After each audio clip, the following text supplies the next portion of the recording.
Hello again everyone, we're back. So, while we were off air, the channel has grown to a whopping 20 subscribers. Not exactly huge figures, I know, but most of the chaps who have subscribed seem to be pretty loyal watchers, so thank you for that, guys. So last time you saw me take this piece of palmwood and stick it to this piece of pine and run it through the bandsaw to try and get a nice clean edge on it. To be honest with you, at the time I said that it did a fairly decent job, and I suppose it did, but I felt like it could be done better. So I thought, if in doubt, throw some money at it. And that's how we ended up with this. This is a Titan table saw. It's pretty much the cheapest table saw you can buy from Screwfix, I think it came from. It is pretty decent for the price, really. It has some of the foibles you'd expect from a slightly cheaper saw, such as the fence is not 100% sturdy, I would say, which is probably the biggest problem with it. Assembly wasn't overly easy. It took me quite a while to put it together for something that's fairly simple. But all importantly, it has a good cut depth on it. It should be able to clear the height of this piece of wood absolutely no problem. I have taken the original saw blade out and swapped it for a fine-toothed one. You can actually get smaller, even finer ones with smaller curves and everything on them, but I think whereas this blade cost about £16, a super fine one from a more respectable brand I think cost something like £160. So I don't think we'll be getting one of those anytime soon.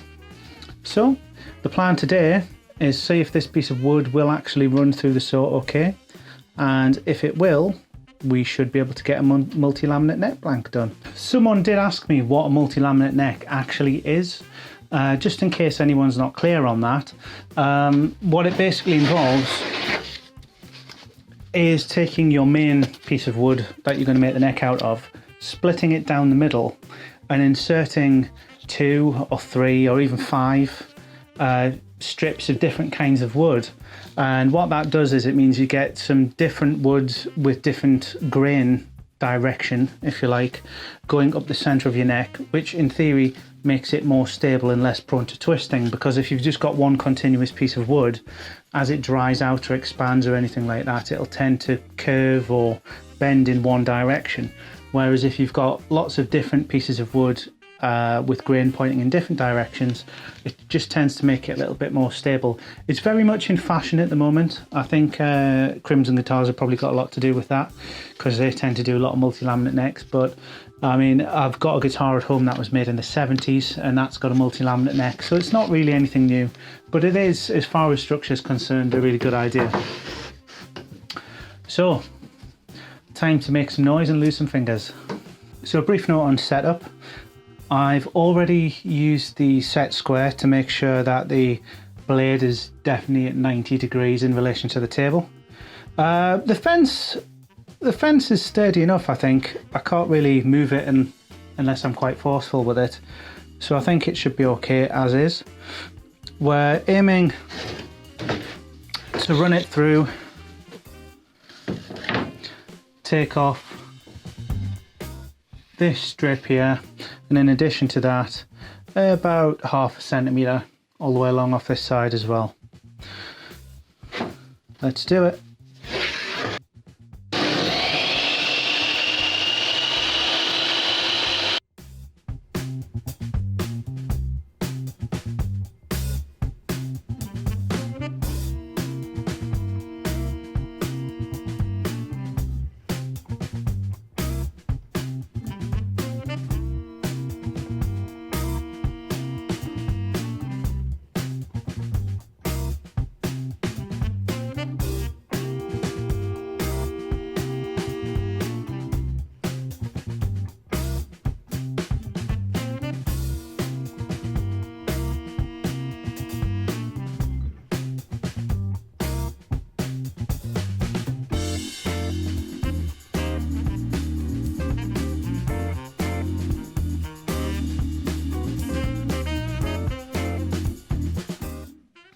Don't know if you can see there, this was the side that was done on the bandsaw, and you can kind of see the lines going across it where the blades wavered in and out, whereas on this side, much better.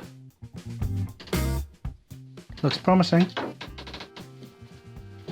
Now we want to straighten up the other side as well by taking off as little as possible. Need to be a little bit more careful this time because we're taking a little thin sliver off the outside edge, so if I'm pushing against this side with my fingers, well, I really shouldn't.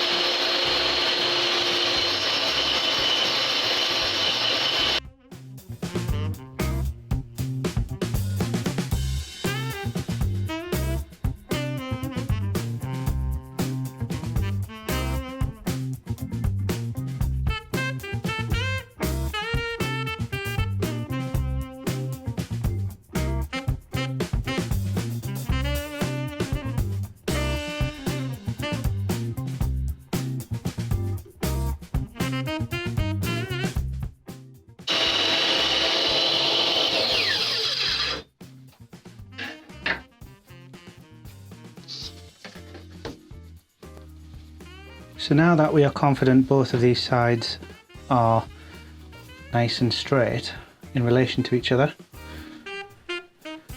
we can look to maybe split it down the middle. But I'm actually going to square off the ends first. The fence for cross-cutting is not as stable on this, but we'll give it a go anyway.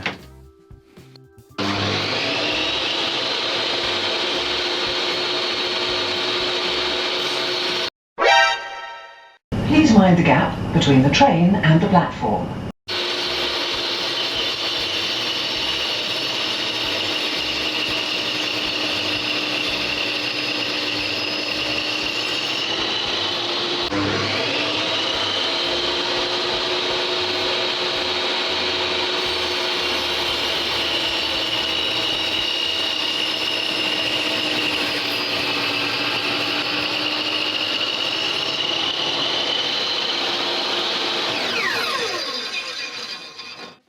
This is probably pushing things a little bit, but I'm now going to try and shave a veneer off the front and back surfaces of the piece of wood, because we've definitely got all these sides square, but the top and the bottom surfaces are still not level.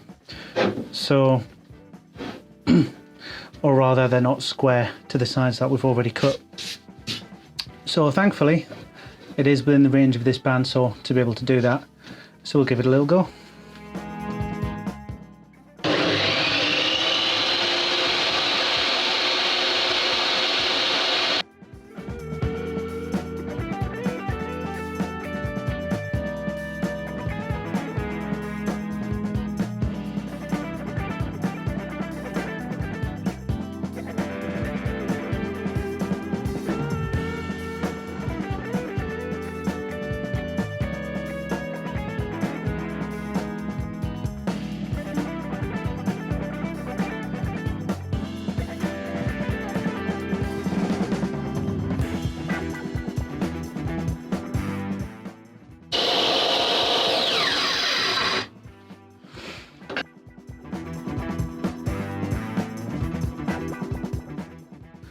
So it looks like 40mm is the centre point, which means we want to try and get 40mm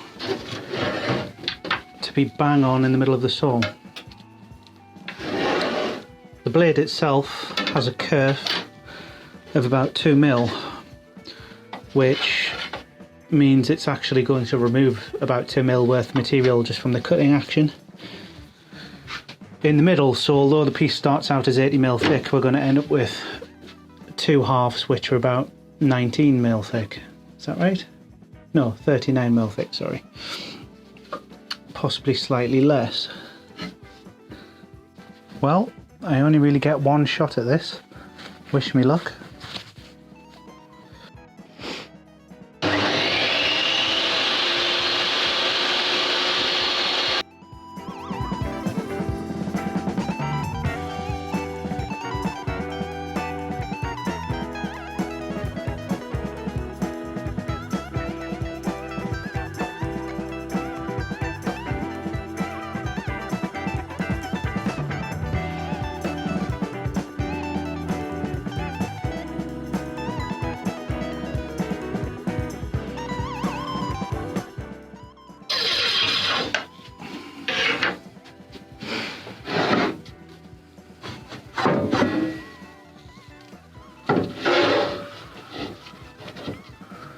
Lovely.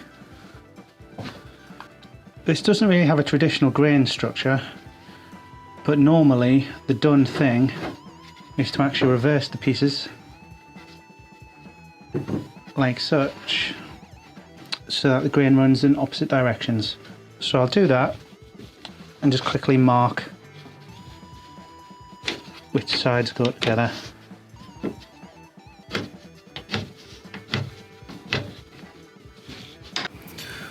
Okay, so I've just stepped outside to try laying out these pieces of the neck blank onto the plans. And I can report, this is, I don't know if you can actually see from there, but this is the side profile of the neck here. And if I lay that against the fretboard, I can see that we're fully covered off apart from the final maybe 2 mil of the headstock is just poking out the bottom there. But I'm not too worried about that, we can compensate for that. But it does mean we really don't have a lot of give when it comes to planing the final net blank flat. So we're going to have to watch out for that. But it does look good against the straight lines on the plans there. The straight lines on the wood seem to match up nicely. Then if we want to try them side by side, on the sideways profile there, on the back profile I should say, it obviously covers it nicely, and we can see the little wing tips just sticking out the edge there, but you've got to remember that we've got more wood to insert in the middle, probably be about that thick. And this is said wood. This is how it arrived in the post. What we have here is about 6 mil thick piece of wenge and some little ultra thin maple veneers, but they are about twice as tall as I need them to be at the minute.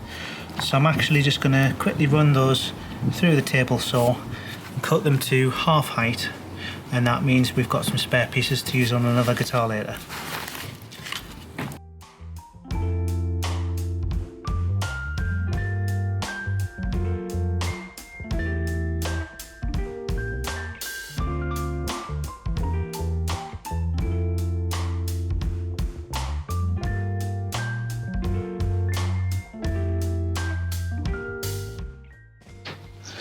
So that's one wenge piece for the centre.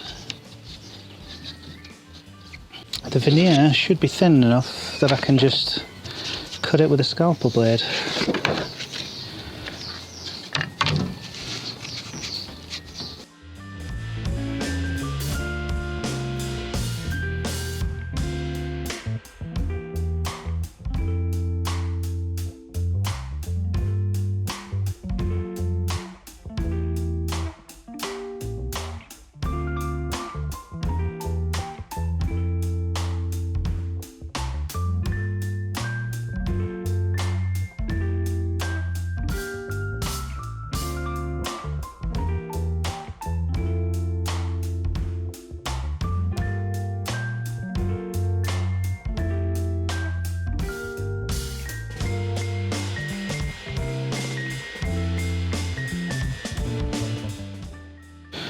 So in theory,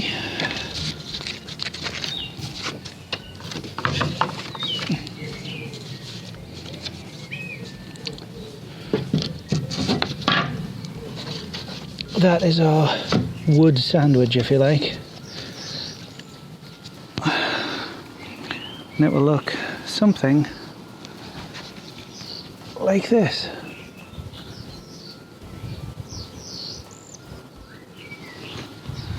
So it's gluing up time. The glue I've actually got for the job is Titebond polyurethane glue. The only reason I've actually got the polyurethane glue is because I needed to make up the order cost of these pieces of wood before they would do delivery, but polyurethane glue is actually really good glue for this job because it's waterproof and really strong. It will not separate though. Once you've glued it, that's it, it's glued. I have actually just slightly misted the surfaces of the wood with water before applying the glue, because the glue cures using moisture. So if the wood's completely dry, chances are it might not set. So here goes.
As you can see, the glue's forming up there, which is normal. That means it is actually curing and setting.